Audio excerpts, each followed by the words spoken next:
여러분 안녕하세요. 비탈출 우회전 채널의 홍성현 팀장입니다. 오늘도 저희 채널에 방문해 주셔서 감사합니다.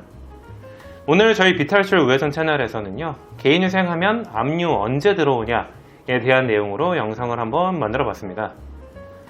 우선 개인휴생을 신청하기 전에 저희 사무실에 먼저 문의를 주시는 분들이 항상 물어보는 말이 언제 접수되나요? 언제가 돼야지 채권 추심이 안 오나요? 이런 질문을 많이 하시거든요. 자, 태어나서 연체를 처음 해보시는 분들 당연히 뭐 연체로 인한 채권 추심이나 독촉 이런 게 굉장히 두려우실 텐데요. 안 당해봐서 그렇지 막상 당해보면 그냥 뭐 돈 갚으라는 전화가 전부예요. 그 이상 그 이하도 없습니다. 그냥 돈 언제 갚을 거냐 이렇게 전화해서 물어보는 건데요. 그냥 그게 무서운 게 아니고 사실 무서운 건 압류죠. 우리가 익히 생각하고 있는 압류라고 하는 거는 압류라는 말 자체가 주는 이제 부정적인 어감이라든지 나의 이런 공포심 여러 가지 두려움들이 있으실 거예요. 그러나 압류라고 하는 게 정확히 어디에 되는지부터 알면 됩니다. 우선 압류는요, 가장 대표적인 게 통장이나 계좌 압류가 있겠죠. 통장, 계좌 압류 같은 말이긴 합니다만. 그리고 회사의 급여 압류. 그리고 내 명의로 자동차가 있다라고 하면은 자동차의 뭐 가압류나 뭐 압류, 경매 등 촉탁 등이 있을 거고. 그리고 내가 살고 있는 만약에 내 명의에 부동산이 있다라고 하면 그 부동산에 대한 뭐 가압류, 압류, 경매 이런 절차들이 있을 겁니다.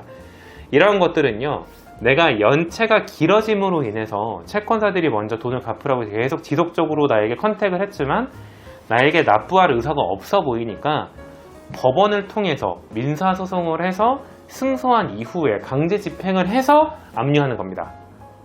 즉, 개인휴생을 하면 압류가 언제 되느냐? 개인휴생을 하는데 압류가 왜 됩니까? 자, 개인휴생을 신청하시면요, 늦든 빠르든 어차피 한 달 안으로 접수가 돼요. 접수하고 나면요, 개인휴생의 금지명령이라고 하는 게 나오기 때문에 금지명령 이후에는 채권 추심이 금지된다는 이 추심 안에 압류도 들어있는 거예요. 그래서 금지명령이 나오면 압류가 되지 않습니다. 왜냐면 자, 연체가 길어졌는데 나에게 변제할 의사가 없으면, 자, 우리가 개인휴생을 준비 중이지 않습니까? 나는 회생으로 변제할 의사가 있다라고 충분히 채권자한테 말을 할 수 있는 거예요. 난 지금 현재 개인휴생 준비 중이고 뭐 언제쯤 접수할 예정이다 이런 식으로 얘기를 하면은 채권사들도 이 사람이 회생을 할 거라 생각을 하죠. 실제로도 진행하는지에 대한 여부를 이 채무자 대리인 사무실에 전화해서 물어도 봅니다. 그래서 이미 회생할 것을 알고 있는 사람에게 굳이 민사소송의 절차까지 가느냐? 갑니다. 다만 이미 한 달 이내로 접수해서 금지가 나올 사람에게 민사소송을 걸어서 그거를 승소를 해서 그 다음에 압류 집행 권한을 받아와서 실제 강제 집행까지 하는 이 시기가 얼마나 걸리겠습니까? 어림잡아 3개월은 걸립니다. 과연 그 기간 안에 내가 개인휴생의 금지명령이 안 나올까요? 개인휴생의 금지명령은 충분히 그 안에 나옵니다. 다만 이제 뭐 이런 걱정을 하시는 분들이 있겠죠. 금지명령이 안 나오면 어떡하나요? 금지명령이 안 나와도요, 이 압류에 대해서 끝까지 갈 만한 채권사들은 당신이 너무 싫은 사람들이에요. 채권 추심을 하는 이 과정에서 여러분이 굉장히 조금 뭐 매너 없게 행동을 했던, 좀 예의 없게 했던 그 채권 추심하는 사람이 기분이 굉장히 나빴을 경우 네가 회생을 하건 어쩌건 에라이 뭐 대봐라 라고 하면서 끝까지 민사를 가는 사람들도 있습니다. 그러나 하필 그 타이밍에 내가 금지명령이 기각이 났어요. 그러면 실제로 압류도 가능해져 버리지만, 자, 금지명령이 기각이 됐다고 하더라도요, 개인휴생의 사건 번호가 나와 있는 사람은 압류 사건에 대한 중지가 가능합니다. 그래서 실제로 이 압류라고 하는 것을 거는 것은요, 이 채권사들이 걸게 되는 건데, 채권사도 나에게 채권 추심을 했던 그 사람이 압류를 하는 게 아니에요. 그 사람도 자기 위에 상관에게 보고는 해야 되겠죠. 이 사람이 이렇게 변제하지 않는데 내가 이 민사소송을 하려고 하는데 결제를 내려달라. 왜냐면 여러분, 이 민사소송 말 그대로 민사소송이지 않습니까? 무료가 아니에요. 비용이 들어요. 자, 그 비용을 채권 추심원이 자기 사비로 하는 경우가 있겠습니까? 추심원이, 그쵸, 뭐, 추심하는 사람이 정말 뭐 화가 나고 기분 나쁘고 해도 본인 돈으로 할 수가 없어요. 내 돈이 아니기 때문이죠.